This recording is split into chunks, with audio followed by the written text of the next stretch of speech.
Viewers, I'm called Dino Moses, an instructor in fashion and design. Basically, this time, when we are training people with disabilities, especially people with hearing impairment, we always introduce our lessons, and with the help of an interpreter, we give the sketches on the chalkboard, and then we give the already made garments as examples to see and to compare with what we have drawn on the chalkboard.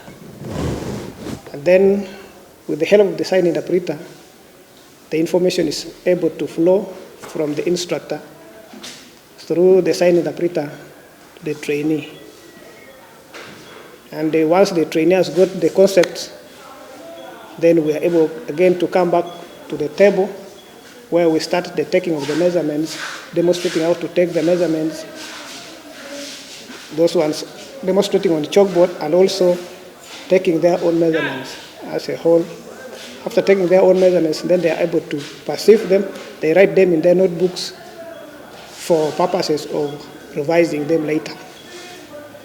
Then, whatever we have drawn on the chalkboard, we come onto the table where we demonstrate, and then we do the measuring, the drafting. After the drafting, then we can cut. After cutting, using the scissors, and then with the tape measure, then we bring what we have cut to the sewing machine.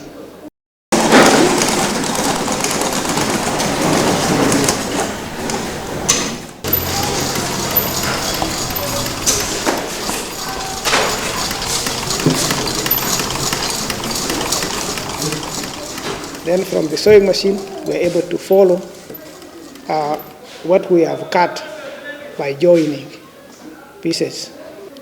So, for example, what you see with us here, this is a pair of shorts which is fastened by elastic at the waist. So we take the measurements of the customer, we demonstrate to the learner. One learner would come, for example, him, you can come. And so when he comes like this, then this measurement, as we saw here, we will have to take the measurements here like this. That one is the measurement here coming this way. Then the measurements around this one is these measurements of the waist. So I will take his measurements. Then he will be recording up to the knee. Then I take the waist measurement. So after that, they will record the same measurements in their books, and then also we put them on the chalkboard for purposes of demonstration.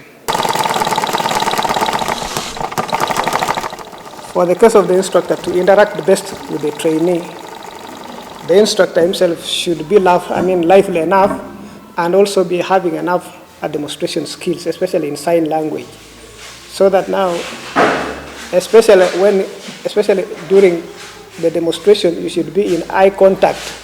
They should be in eye contact to see how you are demonstrating, and also how you are trying to speak out the words, because they always see how you talk, and then also how your attitude, how your eyes look like, and then they are able to interpret what language is.